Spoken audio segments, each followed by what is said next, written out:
porque la gente combinaba esa carne, esa dieta de carne con algunos granos, como frijol y algunos tubérculos, los cultivos de maíz, por ejemplo.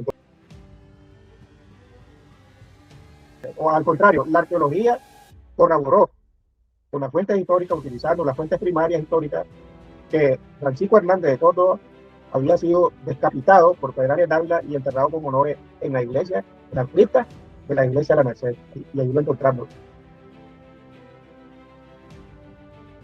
En los análisis que he realizado en antropología física me dice que la mujer puede andar de 1,50 a 1,55 y la más grande hasta 1,60.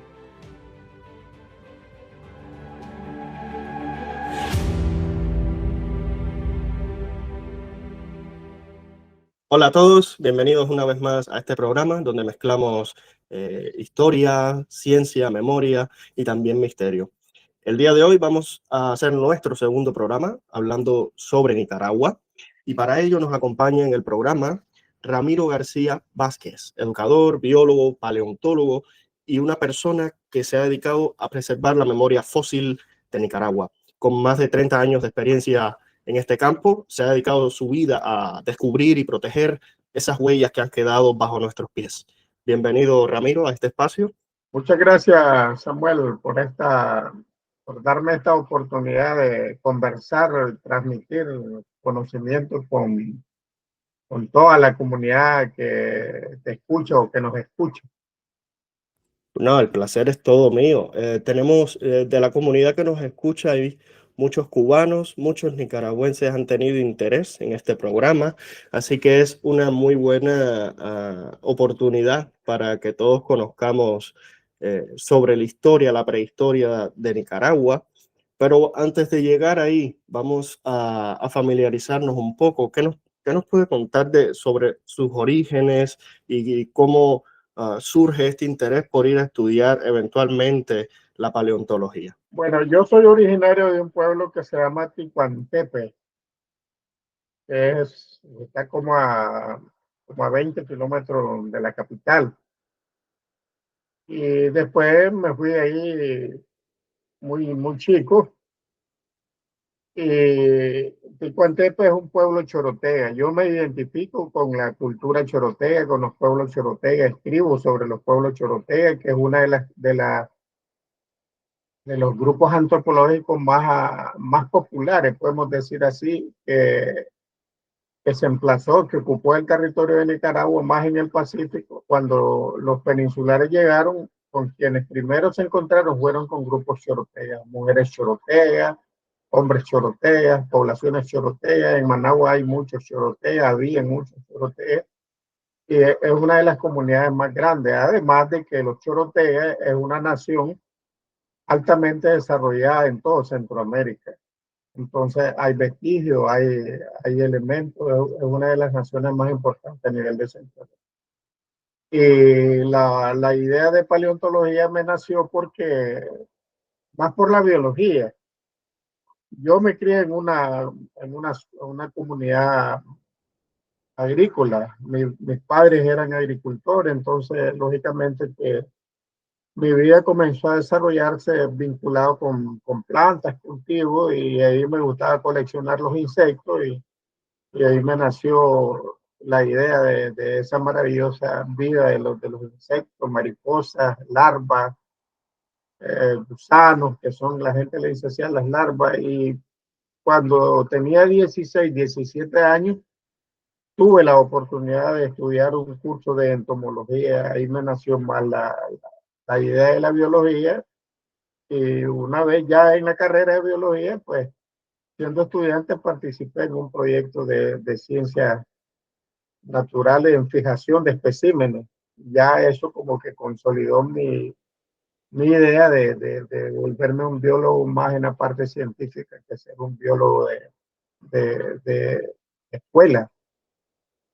Entonces, ya siendo biólogo con todos los conocimientos adquiridos, pues la biología te permite meterte en cualquiera de las ciencias naturales. Y yo me incliné más por la paleontología y la antropología física, biológica, es estudio de anatomía, anatomía comparativa, pues cuando tenés esa facultad de desarrollar esos conocimientos, entonces lo haces con más facilidad porque te vas familiarizando poco a poco y eso te permite pues ampliar tu conocimiento. Y qué fue en particular? ¿Qué tenían cómo se pasa de ser biólogo a que algo tienen los fósiles que te atraen? ¿Qué es lo que tienen que te atraen el estudio de los fósiles? Sí, la verdad es que cuando yo yo estuve un tiempo en el Instituto Nacional de Cultura y cuando a mí me contrataron, la directora de esa época, que fue fundadora también del Museo Nacional, ella me contrató y me dijo, Ramiro, tu trabajo va a ser hacerte cargo de la, de los restos humanos y de los restos fósiles, porque son cosas que nadie ha tratado.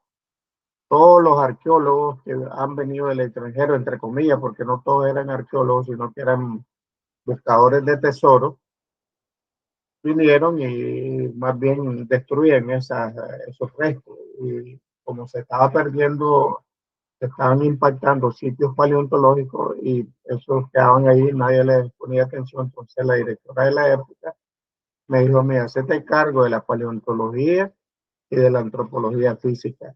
Vos como biólogo lo puedes hacer. Entonces desarrollé las dos cosas paralelos y tuve la oportunidad más de darle cabida a la paleontología porque era como la dimensión de la paleontología estaba casi en abandono, vamos a decir. Nadie había hecho nada.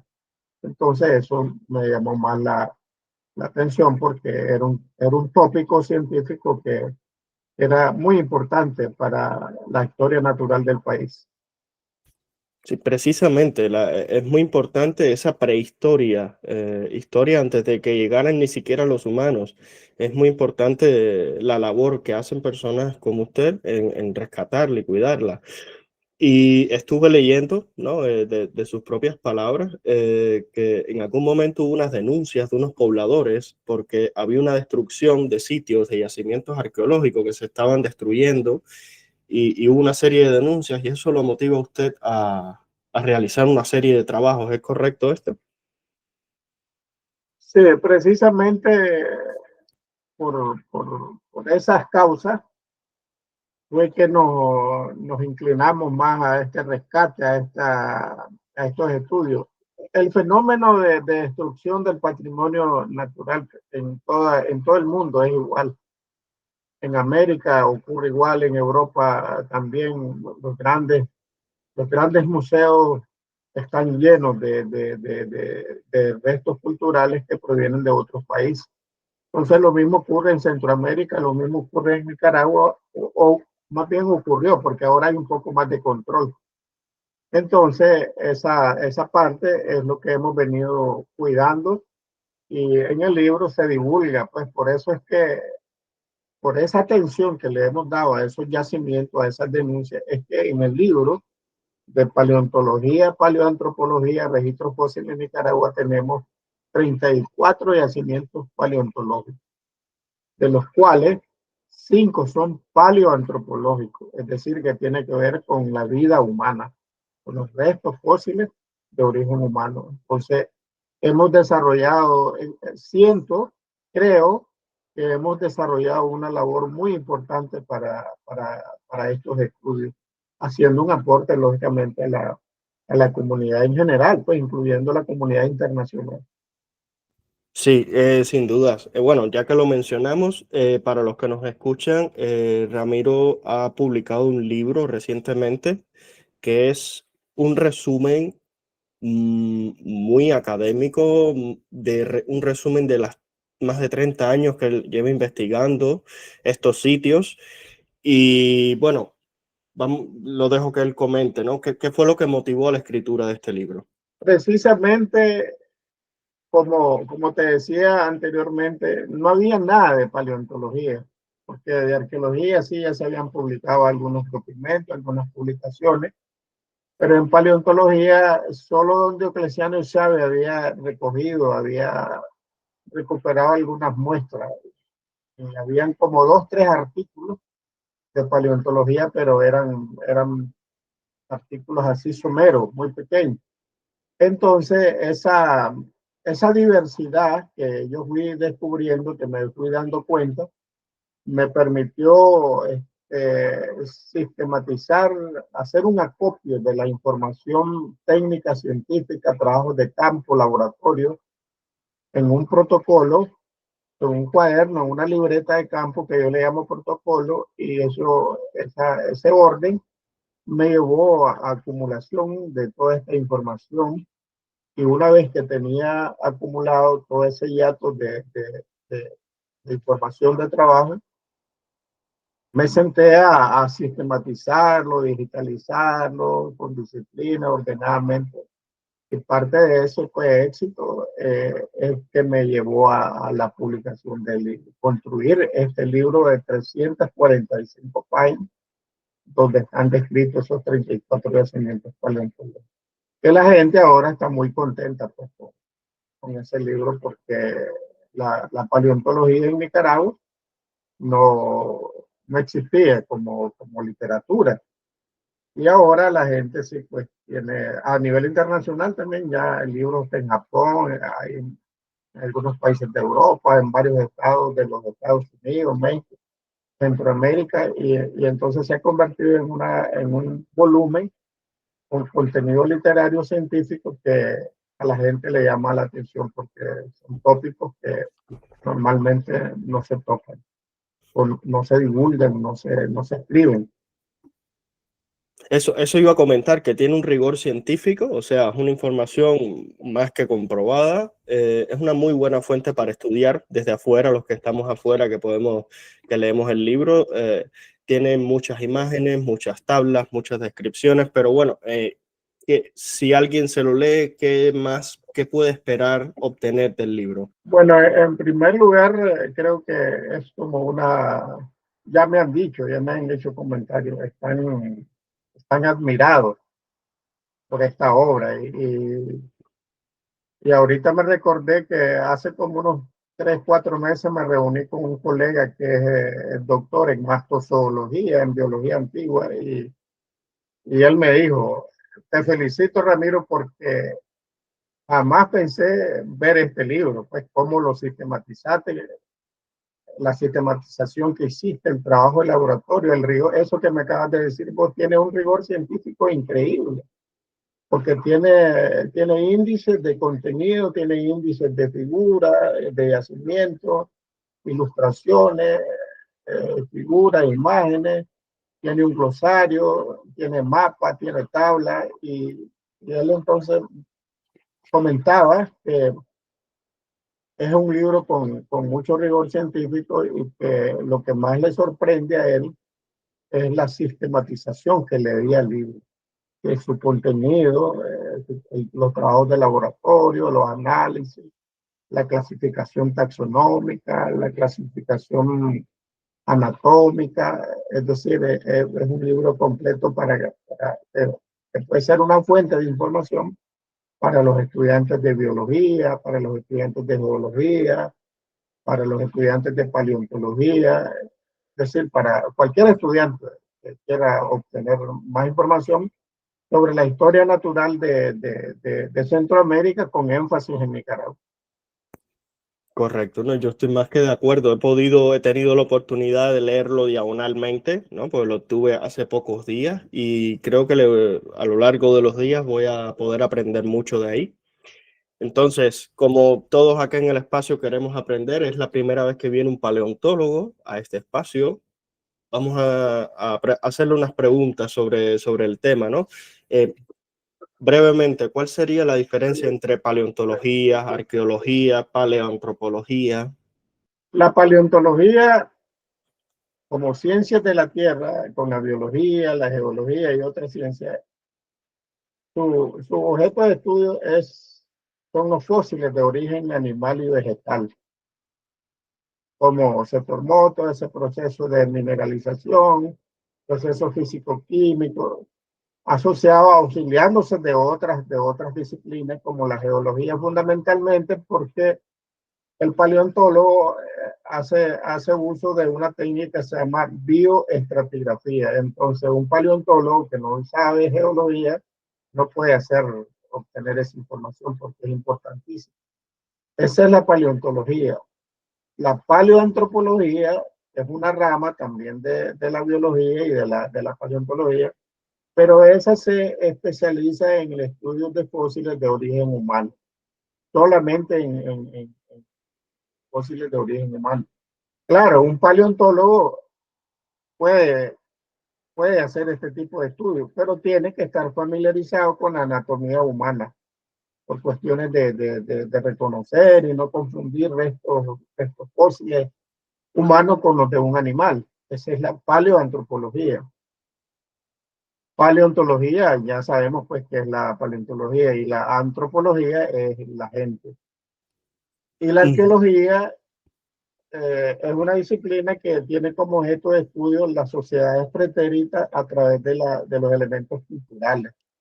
Pero normalmente el arqueólogo se hace énfasis en restos materiales, como objetos de cerámica, herramientas de piedra, utensilios que estuvieron utilizando las poblaciones en la catarsis cotidiana, y casi normalmente pues ese es el objeto de estudio de la arqueología. Pero yo he hecho arqueología, pero hago más énfasis, hago un enfoque de la importancia de estos objetos, de las herramientas, de la gente que estuvo haciendo, por qué hizo, por qué creó toda esta diversidad de objetos, de herramientas, porque en algún momento la gente tuvo necesidad, después de utilizar los primeros ecofactos, pasó a la evolución, las herramientas de piedra, todo un proceso. Pero lo importante es conocer por qué la gente lo hizo, para qué lo hizo, el trabajo, la importancia sociocultural que estos objetos tienen. Además de que eso va asociado a las costumbres funerarias, los patrones funerarios, porque normalmente la gente depositaba estos objetos a sus muertos, a sus difuntos. Entonces, estudiar, analizar desde la antropología física biológica por qué a la gente se le estaba depositando estos elementos culturales, por qué se le depositaba jade, por qué se le depositaban herramientas de piedra, por qué se le depositaban los metates, por qué se le depositaban las urnas, las vasijas. Hay gente que tiene oro. Entonces hay una diversidad, hay una gama. ¿Por qué se le depositaba comida? Entonces, todo eso lo puedes ver desde la antropología física. Entonces, yo he diferenciado ese tipo de análisis, ese tipo de estudio. Entonces, mis escritos, mis investigaciones arqueológicas llevan esa parte de la antropología física biológica. Y eso me ha permitido hacer el estudio, enriquecer más la documentación, hacer un mejor análisis, un análisis más exhaustivo y aproximándome más a la parte científica, que es lo que todo investigador debe hacer para para cumplir con esas metas. Correcto, correctamente. ¿Podemos enseñar el libro?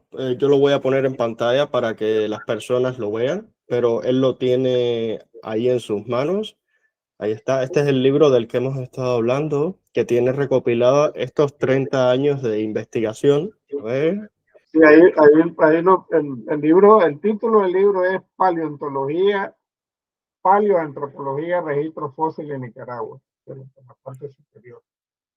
Entonces, eso ha impactado a la gente, y una de las cosas importantes es que yo incluí los fósiles humanos en este libro, porque tenemos varios sitios que son muy importantes, como por ejemplo las huellas de Acahualinta, que tiene un sendero con imprentas, con huellas, con impresiones, que ha sido divulgado a nivel internacional, pero como sitio arqueológico. Los estudios que he realizado, la idea es darle al sitio el verdadero nombre. Achahuelinca es un yacimiento paleoantropológico.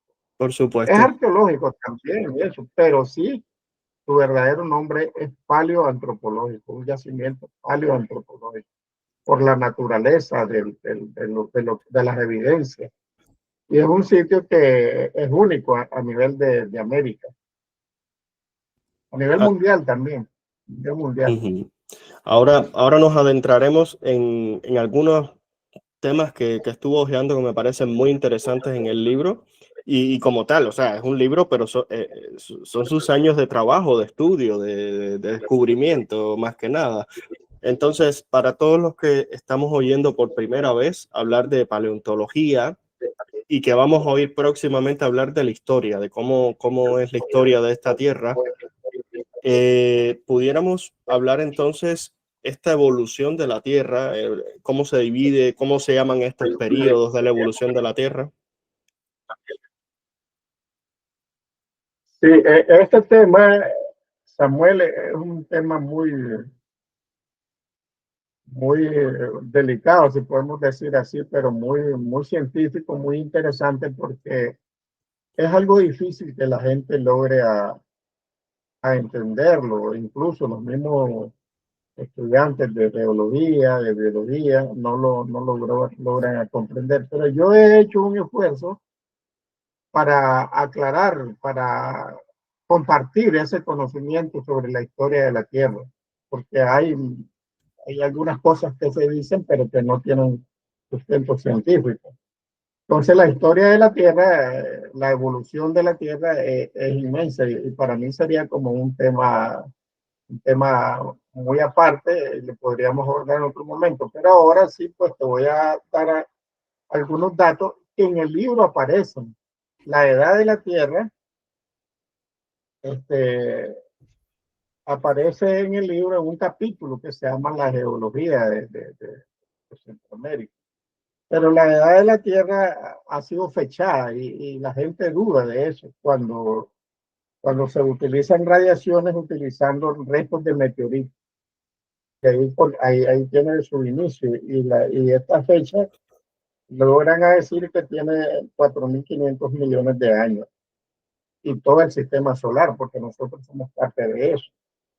Esta, esta teoría es propuesta, o el primero que hace este estudio científico es Beckel en 1985, es como la más moderna, como la más actualizada.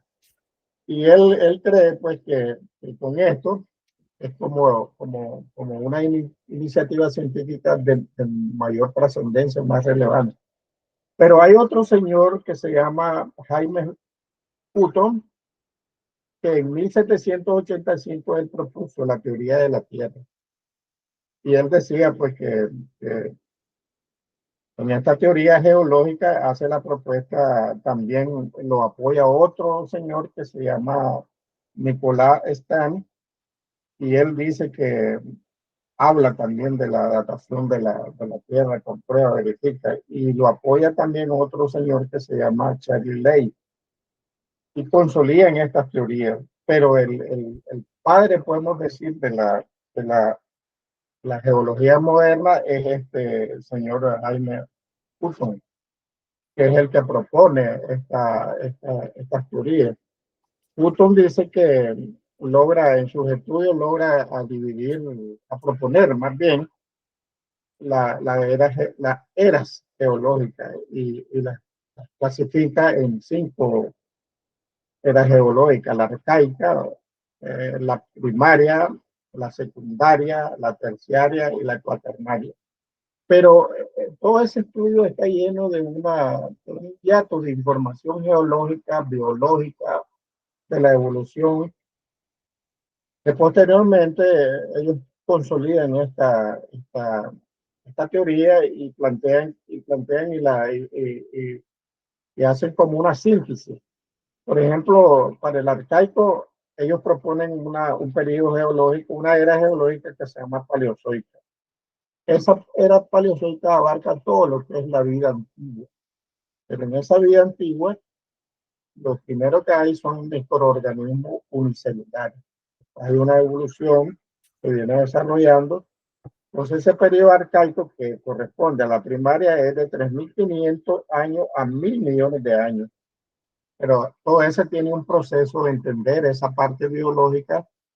Habría que hacer un programa especial, de no solamente de 1 hora, sino que para decirle a la gente cuáles son los organismos unicelulares, cómo se reproducen, luego vienen en el agua, el Big Bang, famoso Big Bang. Todas esas cosas la gente no logra entenderlo y es importante pues compartir este conocimiento. Luego viene la Mesozoica y esta, que es la era secundaria, esta va desde los 220 millones a los 65 millones de años, que es la famosísima era de los dinosaurios. La gente admira mucho estas grandes bestias que dominaron la Tierra por muchos millones de años. Y la gente cree que en todas partes del mundo hay dinosaurios. La gente cree que en Centroamérica hay dinosaurios, pero no hay dinosaurios en Centroamérica, es relativamente joven, es jovencita. Entonces, todos esos aspectos son los que tenemos que aclararle a la gente. Entonces, esta Cenozoica, que también termina con el Cuaternario, y en la era de los dinosaurios, la era de los mamíferos, que va desde 65 millones de años hasta la modernidad. Es importante aclarar y conocer, compartirle a la gente que la era secundaria tiene 3 periodos importantísimos, que es lo que más la gente, más los geólogos, los biólogos, los paleontólogos, es como lo que más han promovido, que hablan del Triásico, del Jurásico y del Cretácico. Porque aquí en esta era es donde nacen los dinosaurios. O sea, hay películas, han hecho películas, se ha divulgado más, ha tenido una divulgación masiva. Y eso ha permitido que la gente se vincule con estos grandes animales. Pero recordemos que los dinosaurios aparecen en 222 millones de años y desaparecen en 65, 70 millones de años. Para el Cretácico ya no hay, a finales del Cretácico ya no hay dinosaurios, todos han desaparecido. Y de ahí viene otro periodo que se llama el Terciario, que está dividido en 5 periodos geológicos: el Paleoceno, el Eoceno, el Oligoceno, el Mioceno y el Pleistoceno. Ya aquí en este terciario ya comenzás a ver toda esa aparición de los mamíferos y eso. Aunque en Centroamérica lo más antiguo que nosotros tenemos corresponde al Cretácico. En el libro, y es importante eso, en el libro hay un artículo de los arrecifes de coral, que es en el norte de Nicaragua, donde es una zona montañosa. La gente se pregunta, pero eso de arrecifes de coral, ¿eso es cierto o es mentira? Pues la gente cree que es mentira. Pero el istmo de Centroamérica, en un principio, Centroamérica era una especie de archipiélago, que todos esos territorios estaban sumergidos en el mar, estaban a la deriva. Pero luego, con el proceso del acercamiento de las placas tectónicas, los fenómenos endógenos y exógenos provocaron fenómenos que fueron aproximando esos territorios y se fusionaron. También hubo un momento que una vez que se unieron todas esas islas, quedó el istmo separado. Pero también hubo otro, a través del proceso de millones y millones de años, eso fue aproximando, el istmo de Centroamérica se fue aproximando a las dos Américas, América del Sur y América del Norte, hasta que se pegó. Hasta que se pegó y eso dio origen al puente biológico. Pero ya habían teorías de que el istmo de Centroamérica estaba sumergido y era como un puente, había una circulación. Y el último, que es el Cuaternario, que tiene 2 periodos importantísimos, es el Pleistoceno y el Holoceno. En el Pleistoceno es donde aparece la mayor parte de las especies en Centroamérica. Y en América también. Y en el Holoceno es donde estamos nosotros, ya en el periodo Holoceno donde aparece el ser humano. Pues, pero en Centroamérica, por ejemplo, los holocénicos que tenemos nosotros son 8.000, 10.000 años. Tal vez ahí, si con hallazgos que podríamos encontrar, puede llegar ahí a los 10.000, 12.000 años. Entonces, esa es la parte de la historia de la Tierra, cómo se divide, cómo está dividida, pero como te decía al principio, este tema podríamos abordarlo, podríamos profundizarlo como un tema especial para aclarar cada uno de estos periodos que componen esta era y cómo, qué es lo que hubo en cada periodo y cuándo inició la vida. Aunque en el libro sale explicado muy brevemente pues, cuánto tiene cuánto tiene los orígenes de la vida, que había en la otra era, cuando aparecieron los dinosaurios, que hubo en el Cretácico, el Mioceno. Entonces, esos son los elementos que podríamos abordar más detalladamente. Claro, justamente por eso lo preguntaba, porque es clave conocer este contexto para entender cómo surge América Central, cómo surge este territorio que es Nicaragua, que es de donde estamos hablando, ¿no? Y bueno, ya me digo que me has contestado, ¿no? De que surge, cuando surge ya no hay dinosaurios, cuando surge ya estamos en la era de los mamíferos y existe, o sea, al unirse las placas, se forma un puente que hace intercambio entre la fauna del norte y la del sur. ¿Podemos hablar un poco más sobre cómo eran esta fauna, esta megafauna que había en la Nicaragua del pasado? Sí, en la unión de Centroamérica, los territorios, las islas de Centroamérica que decimos, que comenzaron a unir y posteriormente se unieron a través de los bloques geológicos Chorti y Chorotea, que es Nicaragua el único territorio que está formado por los dos bloques. El bloque Chorti por el norte y el bloque Chorotea por el sur. Entonces, una vez que eso se fusionó y que el movimiento de la Tierra fue aproximando, permitió la fusión de las dos Américas a través de ese puente biológico o ese puente terrestre. Esa unión fue la que permitió la migración recíproca, lo que los paleontólogos llamamos intercambio biótico. Por eso en Centroamérica, en Nicaragua, vos vas a encontrar restos fósiles de animales de megafauna que migraron del norte, como los mamuts, el camello americano, los bisontes, los mastodontes. Y América del Sur vas a encontrar animales como el perezoso gigante, el Eremotherium sp, el Laurilardi también, que es un Eremotherium, el taxón, el Gliptodonte, por ejemplo, que es muy popular, que ya nosotros tenemos en Nicaragua recientemente, hicimos el primer registro de camellos, de Gliptodonte, pero también de camellos.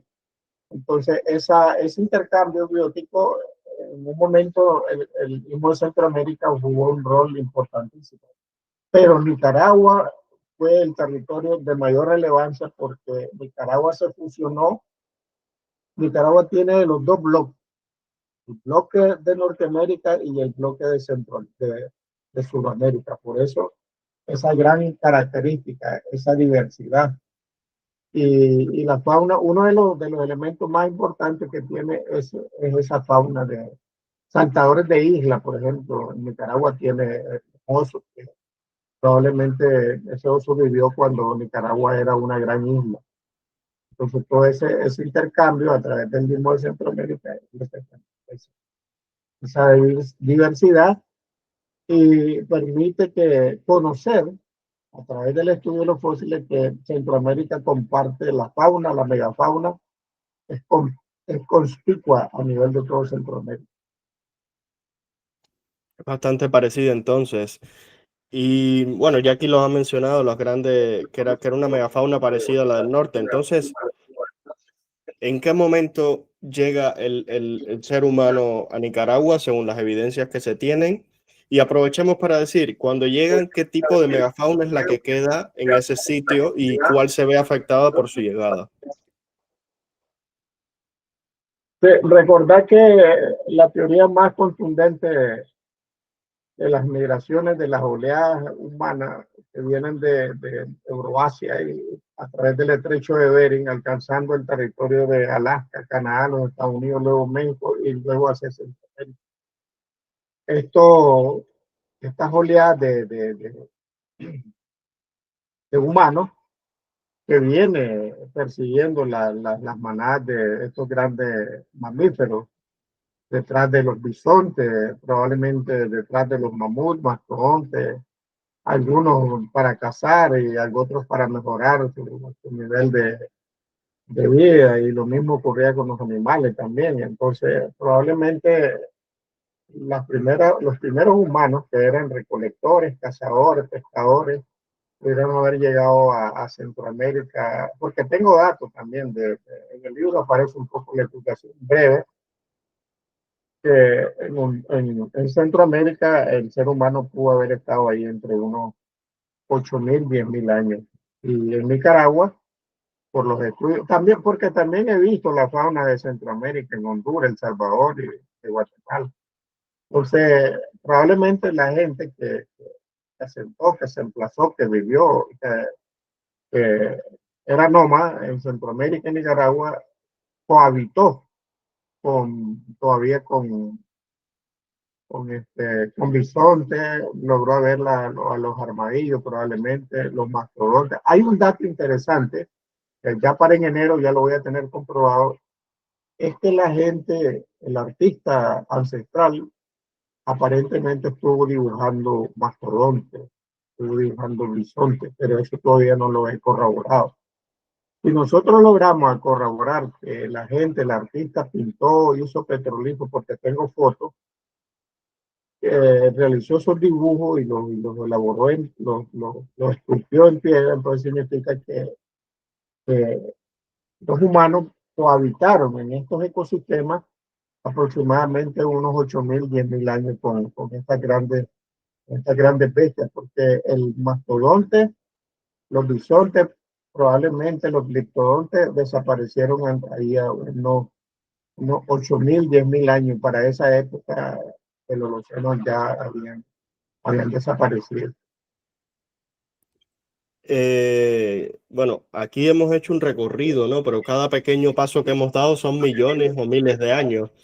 Entonces, vamos a dar otro paso más. Ahora vamos a llegar a nuestros tiempos, donde también has realizado investigaciones en la región de León Viejo. Entonces, Andy nos envía como pregunta saber cómo fue esa experiencia, cómo fue investigar esos restos arqueológicos o esa civilización que estaba en León Viejo. Recuerden que León Viejo fue el primer emplazamiento fundado por los peninsulares, y eso es colonial. Prácticamente podemos decir, comparado con la paleontología, eso es relativamente joven. Estamos hablando de unos 500 años aproximadamente. Pero sí, ahí realicé 5 temporadas de campo y me permitió hacer una reconstrucción bastante exhaustiva sobre la catarsis de la población de León de Imavite, vinculado o combinado con la cultura que portaban los ibéricos, los españoles. Entonces, un encuentro, dicen algunos especialistas, de dos culturas. Pero en el caso de León Viejo, yo hice énfasis en el estudio de la antropología física biológica, y tuve la oportunidad de excavar más de, más de 90 tumbas, en la cual encontré aproximadamente unos 98 osamentas de 98 individuos, pues, y algunos que estaban dispersos en osarios, otros que estaban enterrados fuera de las iglesias, de los centros de edificios religiosos. Entonces podríamos estar hablando un poco más de 100 individuos, a los cuales les practiqué antropología física. Y eso me permitió hacer un documento de más de 800 páginas, que no lo he logrado publicar, pero sí hay algunas publicaciones, como por ejemplo este librito, que ya está, a Andy le podría interesar, que tiene toda la información básica. Todo este proceso de los estudios de León Viejo, o León de Imavite, se hizo una reconstrucción de la dieta, lo que estaban consumiendo, algunos tipos de herramientas que fueron encontradas en las excavaciones, algunas patologías. Por ejemplo, encontré gente con trepanación que no se habían reportado en otro lugar de la arqueología del país, o a lo mejor había, pero los arqueólogos que no les interesan el análisis de la osamenta humana, los tiraban y los dejaban ahí. Pero en el caso de León Viejo sí tenemos dos casos con trepanación, y un tercer caso con trepanación lo tenemos en Ciudad Sandino, que es sobre la misma región, va sobre la misma zona, sobre la misma carretera occidente. Entonces tenemos algunas publicaciones bastante cortas, pequeñas, que es donde hemos hecho como un resumen de ese tipo de publicación de los resultados. Igual ocurre con el relejo, porque tenemos el relejo, que es otro librito pequeño también que es de arqueología, es de antropología física, cultural, pero sustentada en las excavaciones arqueológicas. Entonces, en León Viejo, esos son los datos que tenemos. Hemos hecho algunos videos, hemos hecho publicaciones, tenemos conferencias, excavamos la fortaleza y encontramos a personajes muy importantes, y entonces todos esos datos son que hemos publicado. Sí, bueno, justamente Andy me manda otra pregunta diciendo que debajo de la catedral encontraron un centro ceremonial de chorotegas. ¿Cómo fue la emoción de encontrar eso? Sí, normalmente el patrón constructivo de los españoles en América, ellos siempre construían sus edificios religiosos de más importancia sobre los galpones, sobre los espacios ceremoniales religiosos que tenían nuestros ancestros. Y eso ocurrió, ese mismo patrón ocurrió en Nicaragua, y eso lo comprobamos en Imavite. Ellos construyeron su edificio de mayor importancia, que era la catedral, sobre un gran galpón ancestral de origen chorotega, de la cultura Imavite chorotega. Entonces, prueba de eso, ¿por qué decimos que ellos construyeron sobre ese galpón? Porque debajo de las gradas del altar mayor encontramos tres urnas funerarias. Son unos ataúdes de barro, en el cual tenían los restos humanos y ahí estaban. Eso no los dejaron porque ellos creían o porque ellos los metieron.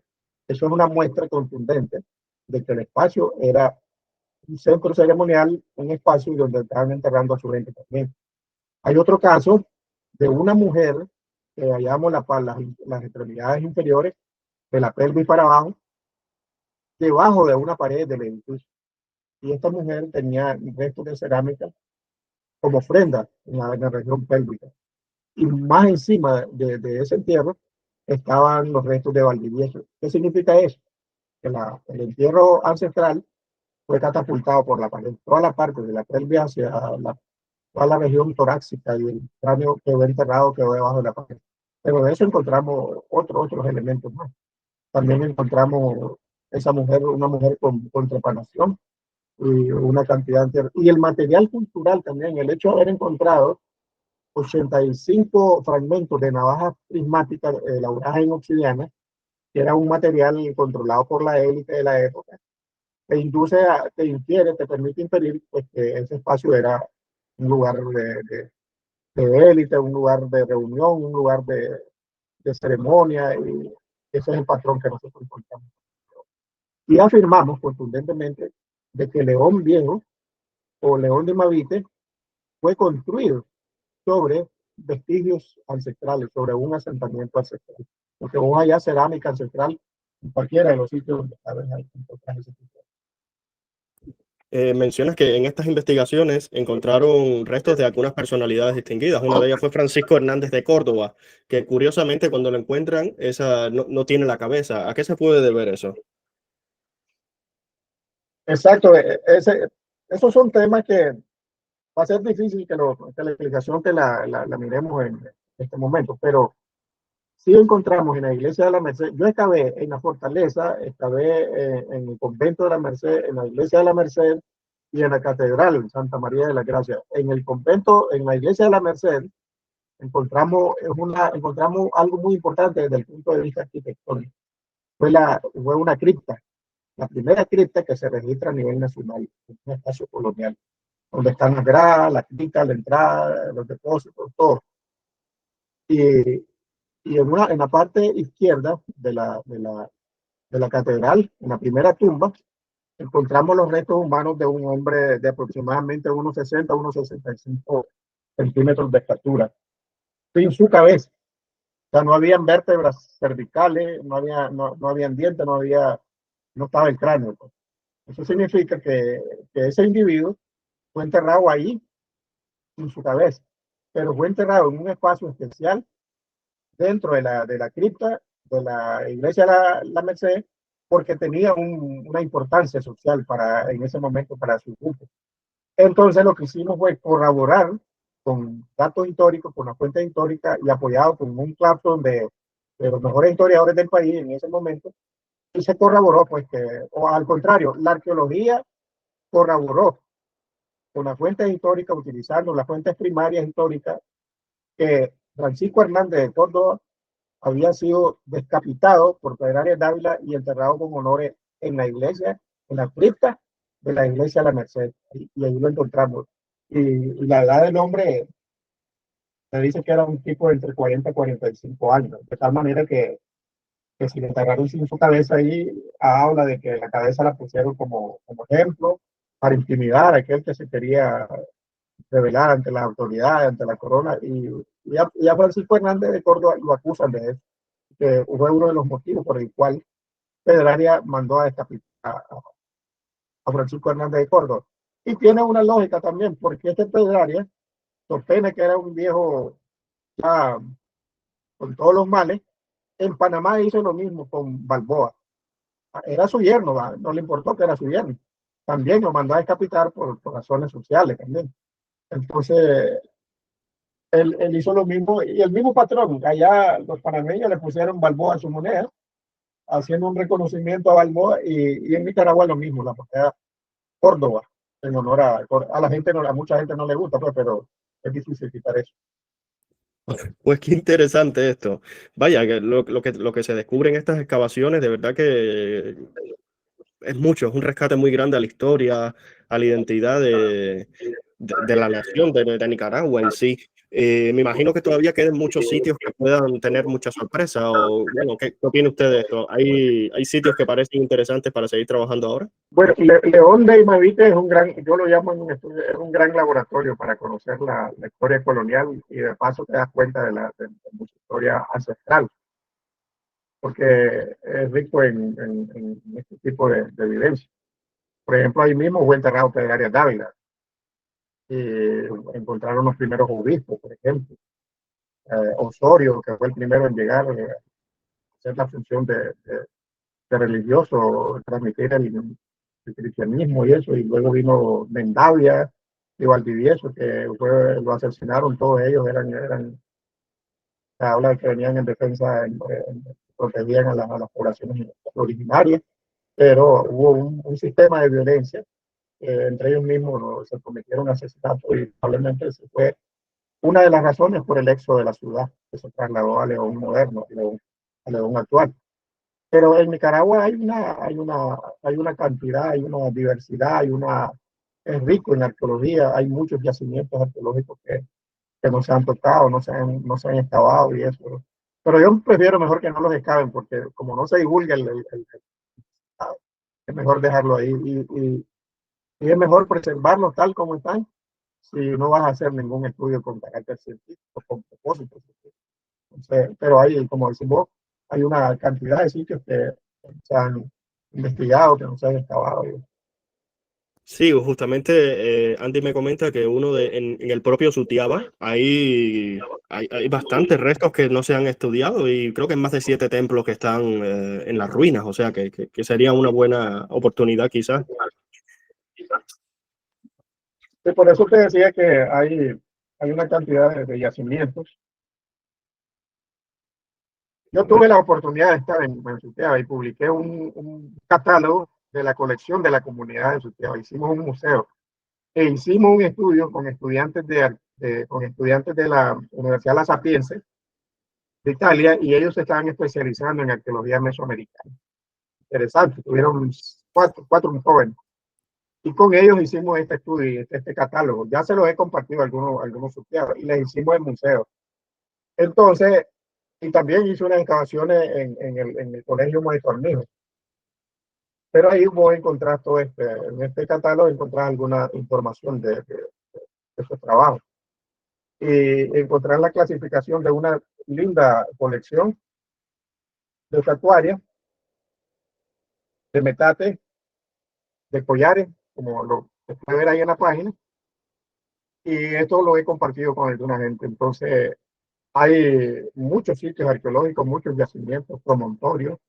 La gente le dice montículo, es decir, está entera, toda Sutiaba, todo el territorio de Sutiaba es rico en arqueología. No se ha desarrollado una investigación científica sistemática menos divulgada. Yo creo que de Sutiaba lo que existe más formalmente desde el punto de arqueología es este catálogo, que tiene esa colección de como de 1500 piezas arqueológicas. Y esto lo publicamos en el 2005. Entonces tenemos este trabajo por sobre esa. Sí, justamente, bueno, yo por lo menos que me gustan estos temas y que ahora conociendo esto quiero aprender más, imagino que a los que estén escuchando también les parece interesante. Y una de las formas, además de los catálogos, de conocer sobre la historia, sobre estos descubrimientos, son los propios museos. Entonces, te quería preguntar un poco por las colecciones. Cuando se hacen estos trabajos, se encuentran estos artículos, se hacen colecciones y se exponen en museos. ¿Están accesibles estas colecciones? ¿Dónde, en qué tipo de museos se pueden hallar? Sí, la mayoría hay una red de museos en Nicaragua, tiene muchos museos. Y sí, hay muchos objetos arqueológicos que se exhiben. Tal vez no los exhiben todos, pero sí los más relevantes, los que tienen más elementos museísticos. Y vos puedes ir al Museo de la Comunidad de Sutiaba, el Museo Adiac, puedes ir al Museo de Chichigalpa también, que tiene exhibición de una colección muy bonita, un museo pequeño. Hay un museo muy elegante, muy simpático en Chinandega, que se llama ¿cuál es el nombre? El Museo Agaete, en honor uno de los principales caciques de Chinandega, el Viejo. Es un museo con más de 1000 piezas. Tiene una colección de oro muy bonita. Tiene una colección de jade también. Es el museo que más jade tiene, más jade y oro tiene. Y también hay museos en Corinto, hay un museo en el norte, hay en Rigalpa, hay el Museo Gregorio Aguilar Barea, el Museo Comunitario de Huigalpa. En el Museo Gregorio Aguilar Barea es uno de los museos de Centroamérica que más estatuarias tiene, donde están las estatuarias más grandes de Centroamérica. Y solamente una estatuaria de Sudamérica supera a esa estatuaria que nosotros tenemos en el Museo Gregorio Aguilar Barea. Es decir, hay Núbila, hay museos, las universidades tienen museos, entonces hay muchos museos. El principal, que es el Museo Nacional de Nicaragua, que está en el Palacio Nacional de la Cultura, que tiene la sala de paleontología, que es la más importante, y a la gente le gusta esa sala porque mira los animales, todo lo que está en el libro de paleontología se exhibe en esta sala. La mandíbula, por ejemplo, del mamut imperator está ahí, la mandíbula del mastodonte está ahí también, los fémur, las vértebras, la columna de estos animales están ahí, el oso perezoso. Es decir, es una sala muy simpática. Creo que a nivel de Centroamérica es una de las mejores salas de paleontología. Pues ya los que están oyendo no saben, vayan a los museos, que realmente hay mucha historia expuesta.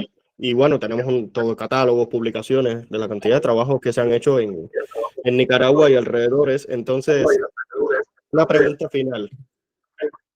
¿En qué es lo próximo que va a estar trabajando, Ramiro? Bueno, ahora estoy atinando a publicar tal vez unos 2, 3 libritos más pequeños. Que ahorita el que tengo al más próximo es el libro de antropología física biológica.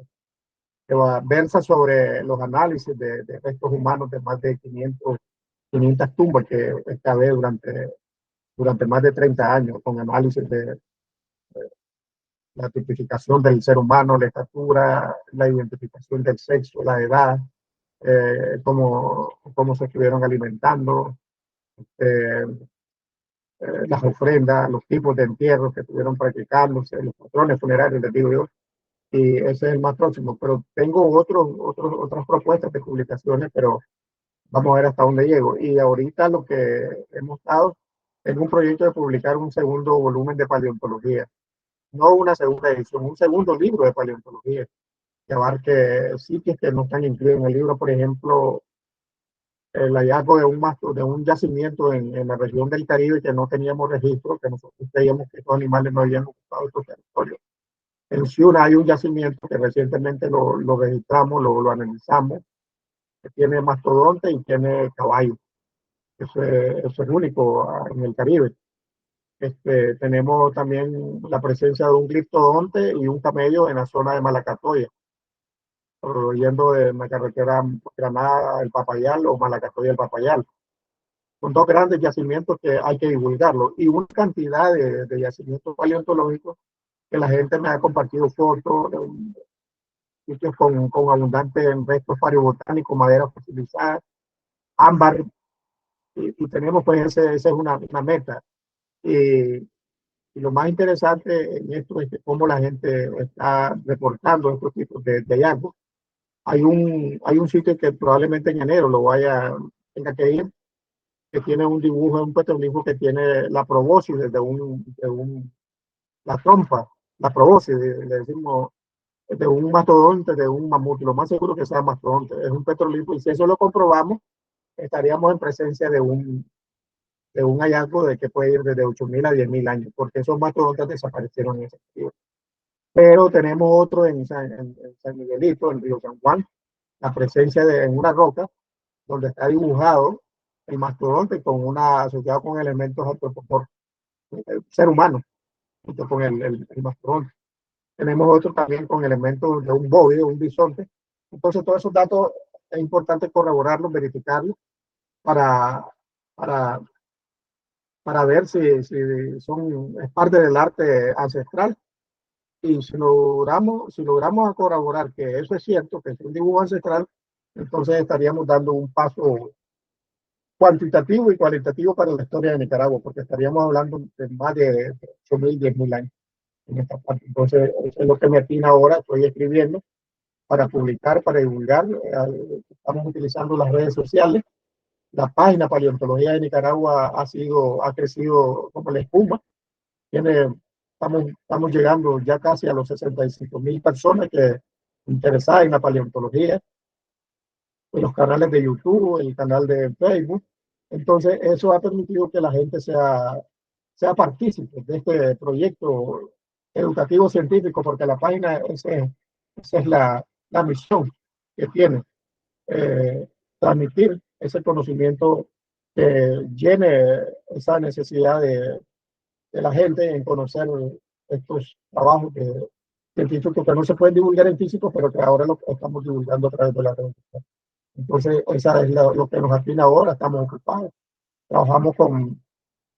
Trabajo con Sandra, que es mi esposa, ella es antropóloga social, entonces hemos formado también un equipo. Tengo una hija que es ingeniera ambiental también, nos está colaborando, y una hija que estudia ingeniería en sistemas. Entonces, una combinación ahí de familia, un proyecto de familia, estamos tratando de llevar un poquito hacer un aporte al desarrollo de la ciencia y la cultura en nuestro país. Pues está más que invitado. Cuando publique cualquiera de estos libros, está más que invitado a venir, a seguir aprendiendo. Pero bueno, yo creo que no voy a poder aguantar tanto tiempo. Así que aprovecho y le pregunto ahora algo de lo que comentó hace un momento. Este libro que usted está escribiendo de antropología, y se me olvidó el resto de los nombres. Por ejemplo, cuando uno se encuentra en una excavación un resto humano, ¿cómo se puede determinar el sexo, la edad? ¿Cómo es que se puede saber eso? Ese tema es un tema especial, es un tema de escuela. porque son preguntas clave. Para que vos puedas identificar, primero tenés que familiarizarte con los taxones anatómicos del ser humano. Primero tenés que conocerte biológicamente, que es lo que nuestros ancestros hacían, se conocían a la perfección. Entonces, el cráneo, por ejemplo, si tenés en un entierro, el arqueólogo encuentra la región pélvica completa o un poquito conservada, puedes identificar el sexo con exactitud, un 100%, hablamos así en términos de antropología física, la pelvis, porque la pelvis es totalmente, del hombre es totalmente diferente a la pelvis de la mujer. Incluso a través de la pelvis vos podés conocer cuántos hijos parió esa mujer por algo que se llaman las líneas de Harris. Pero los arqueólogos no saben eso, pues, por eso es que no pueden hacer ese trabajo. Por eso es importante que los arqueólogos conozcan de biología, sepan antropología física biológica, porque hay un desperdicio de información. Ahora, si tenés el cráneo en una tumba y lo limpiás con cuidado, lo lográs identificar, entonces vos simplemente le das vuelta al cráneo y te vas a buscarle unas partes que tenemos aquí detrás de la occipital, que se llaman apófisis esmastoides. Así que tocas así, hay unas pelotitas aquí, unas cositas agudas. Esas partes en el hombre es más grande que en la mujer. Entonces, eso te permite, es un diagnóstico, es un hueso diagnóstico que te selecciona, es hombre. Y el agujero magno, que es también, que normalmente no se conserva, pero si no es muy viejo, el agujero magno vos lo encontrás ahí y es pequeño, puedes identificar, pues te sirve para identificar el sexo. La cara en los pómulos, esta parte de los arcos supraorbitales, también en el hombre más desarrollada, la cabeza es más grande, la mandíbula es más grande. Los huesos largos son clave para identificar también un poquito el sexo, porque los huesos largos, las inserciones donde van los músculos son más desarrolladas en el hombre que en la mujer. Pero toda esa biología diagnóstica la tenés que conocer cuando estás directamente vinculado, relacionado con esos taxones. Entonces, si tenés pelvis 100%, si tenés cráneo de 90 a 95%, y si tenés huesos largos, puede ir de un 75 a un 80%. Pero lo más seguro son eso. Y para la estatura también tienen que ver los huesos largos. Vos puedes hablar de la estatura de un hombre que su fémur puede medir 39, 38, 39 hasta 40. Puedes hablar de un tipo de 1,65, 1,70, unas poblaciones. Porque en el libro hago esos detalles, ya puedo decir con exactitud. Puedes tener un hipotético caso que hay un hueso de más de 45 centímetros de largo en un fémur, entonces estás hablando de un tipo que mide más de 1,80, 1,85. Por ejemplo, cuando excavé en el convento de San Francisco, en Granada, que fue un cuartel de William Walker para la Guerra Nacional, que también tengo escrito sobre eso y los incluyo en la parte de antropología física. Encontré varias tumbas con restos donde los fémures medían más de 45 centímetros. ¿Qué te indica eso? Que eran gente de más altura, 1,80, 1,90. Y normalmente, pues, esta gente que vino con los piratas, la que vino con Avalanche Walker, eran más, tipos más altos. En esa época, ¿cuál era la altura de las personas, más o menos? En los análisis que he realizado en la antropología física me dice que la mujer puede andar de 1,50 a 1,55 y la más grande hasta 1,60. Pero no todo, pero el patrón es entre 1,55, 1,50, 1,55. Y el hombre podía ir desde 1,60 a 1,65 y raras veces hasta 1,70. Muy pocas veces. Podías hallar casos de hombres altos, más fuertes y eso. Pero es casi característico. Además que a través de los huesos vos podés conocer también la patología. Pero hay algunas enfermedades que hemos identificado. En los dientes, por ejemplo, encontrar patología dental como parte de la antropología física. Puedes encontrar también que pudo haber muerto por impactos de bala, por impactos de proyectiles. Todos esos elementos. Puedes hablar también de la dieta, lo que la gente estuvo consumiendo, los patrones alimenticios. Entonces, todos esos datos son ¿Qué se sabe porque de te permiten la...? hacer esa reconstrucción. No, es impresionante. Y mientras más, es que se puede saber tanto que yo no me lo imaginaba. O sea, ¿qué se puede saber, por ejemplo, de esta, de la dieta de las personas que han aparecido en estas excavaciones? Lo de la dieta, vos haces una reconstrucción del patrón alimenticio en base a lo que vos puedes encontrar en la alimentación. Pero, repito nuevamente, no se había hecho en el país una investigación de ese tipo. Yo hice una investigación en una parte de Río que se llama el Ostional. Entonces, donde recolectamos una cantidad de muestras de peces, reptiles, aves, mamíferos, que eran parte de su dieta. Y eso los analicé en el Instituto Smithsoniano en Panamá. Entonces, esa reconstrucción, cuando vos encontrás asociado a los restos humanos o en un yacimiento arqueológico, encontrás restos de pescado, encontrás restos de mamíferos, restos de reptiles. Por ejemplo, en esos análisis yo logré clasificar 25 familias de peces. Entonces, eso me indica que la gente estaba comiendo una diversidad de peces de origen marino y acuático, agua dulce. Ahí identifiqué, creo que fueron 10 familias de mamíferos, incluyendo venados, armadillo, guardatinaja, guatusa, conejo, pécari, jabalí. Entonces, esa muestra te da, el venado, por ejemplo, era uno de los animales más grandes que proveyó carne a la gente. Y en esa época, para capturar un venado, cazar un armadillo, un animal de eso, la gente no tenía que recorrer o caminar grandes kilómetros, porque los animales estaban cerca, incluso en las mismas huertas vivían o estaban. Eso te permite hacer una reconstrucción de lo que la gente estaba comiendo. Reptiles, por ejemplo, estaban consumiendo las tortugas, las iguanas, las liebres, por ejemplo, todo eso se lo estaban consumiendo. Pájaros, hay pájaros, por ejemplo, una especie de pavón, los guajolotes se los estaban comiendo también. Entonces eso te permite reconstruir, porque la gente combinaba esa carne, esa dieta de carne con algunos granos, como frijol y algunos tubérculos, los cultivos de maíz, por ejemplo. Entonces era una combinación.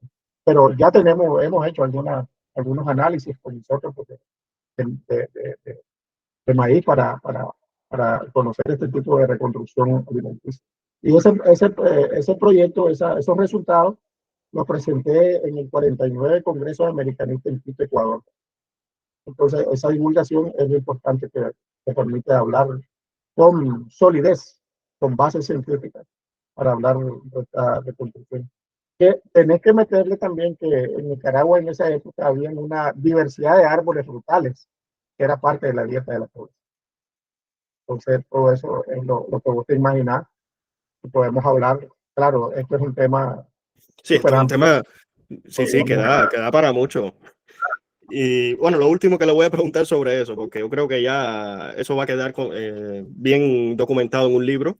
Lo último que le voy a preguntar es por la edad, porque siempre está este rumor de que antes la esperanza de vida era muy corta, la gente fallecía muy joven.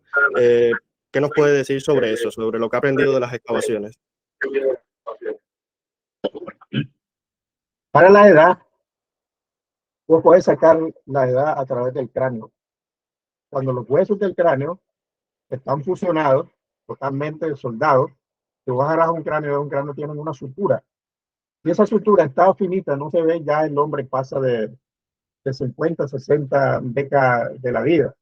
Pero en el caso de las poblaciones nuestras, hay un patrón de vida que podía ir desde los 35 a los 40 años. La gente moría muy joven. Además de que la vida no era muy larga por cuestiones de probablemente contaminación de enfermedades que estuvieron padeciendo. Se curaban con plantas medicinales. El tipo de la actividad probablemente tuvo que ver un poco ahí con algunas poblaciones que pudo haber un poquito de desnutrición por el tipo de dieta. Y cuando vos tenés, por ejemplo, para conocer la edad, si tenés dientes, si hayas dientes y poder verlo, entonces el desgaste dental puedes inferir sobre la edad del individuo.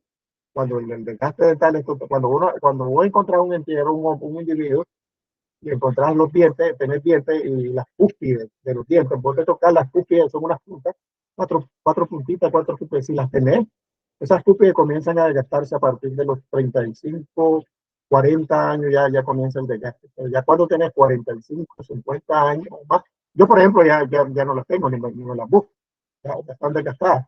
Entonces, si tenés a alguien ahí de más de 50 años, que ni se las busque, porque ya no se las vaya, ya está. Ya. Entonces, eso es importante en la antropología física, ¿verdad? Que permite hablar de esas edades. En el libro vamos a caracterizar eso. Y hay otras formas también. La fusión en las articulaciones de los huesos largos, por ejemplo, cuando están bien, las epífisis, cuando están bien soldadas, no están separadas, no se despegan. En cambio, si voy a encontrar a un individuo de 20, 25 años, que todavía las epífisis no están suturadas, no están soldadas, entonces eso se despega. Luego decir, este tipo era ya, de 20, 25 años, si todavía se pueden ver despegadas un poquito. Si vos encontrás que están totalmente despegadas, en chaval, hay menos de 18 años, menor de 18, y en los niños es mucho más claro, pues que no están pegados, no están soldados. Hay una cantidad de datos que la antropología física biológica te lo permite hacer ese tipo de análisis exhaustivo. Y por eso, otra vez, es importante que todos los arqueólogos, todos los que hacen ese tipo de estudios deben de hacerlo para conocer enfermedades, nutrición, alimentación. Si no, ocurre todo lo contrario. Esos estudios son incompletos, que tienen que ver también con la ecología antropológica, los recursos hídricos, la floresta, todo eso va incluido en ese tipo de estudios. Que deben de divulgarse, pues, por supuesto. Si no lo divulgas, entonces estarías ocultando esos resultados. Estos estudios se hacen con el propósito de divulgarlos y darlos a conocer y ponerlos en manos de la sociedad. Por supuesto. Bueno, antes de cerrar y bueno, y de invitar a las personas a que sigan todo este trabajo por las páginas web y todos los trabajos que se han publicado, ¿quiere enviar algún mensaje final para los que nos oyen? Bueno, el mensaje es que la gente debe de cuidar estos recursos o este patrimonio natural, de origen natural, los fósiles. Fundamentalmente, si la gente encuentra estos, hay que guardarlos, protegerlos, preservarlos, dejarlos en su comunidad, porque más adelante ellos pueden hacer una sala de museo, y eso sirve para las nuevas generaciones. Y lo importante pues, es no destruir nada de ese patrimonio paleontológico, cultural, y en base a esta literatura, a estas investigaciones, uno conoce pues, la importancia de su territorio, conoce esa historia natural, biológica, la biología antigua. Entonces, el mensaje es que la gente guarde, pues, y se lea para que también sea partícipe de esta formación que queremos heredar, queremos dejar como acervo a nuestra nueva generación.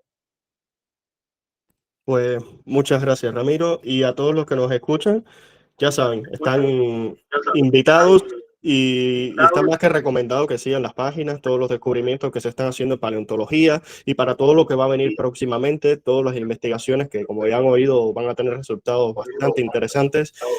Y agradecerle a todos que nos siguen, que nos apoyan, sigan así, por favor, que eso es importante, para seguir haciendo contenido, seguir divulgando ciencia, conocimiento. Agradecer a Andy por sus preguntas que nos envió, a Sandra, que del lado allá nos ha estado ayudando en la conexión y a organizar todo. Y eso, nos vemos en la próxima. Bueno, para cerrar de mi parte, a toda tu comunidad, a toda la gente a nivel internacional, siguen la página Paleontología de Nicaragua. Váyanse a YouTube, váyanse a Facebook, a TikTok, que hay más de 100 videos donde divulgamos y presentamos la cultura, la paleontología de Nicaragua y otros datos que estamos publicando, que estamos compartiendo. Muchas gracias y te deseo mucho éxito en tu programa, en tu quehacer educativo. Gracias a ti. Vamos a poner en pantalla los enlaces de las páginas que acaba de comentar Ramiro para que las puedan seguir también. Así que nos vemos en la próxima.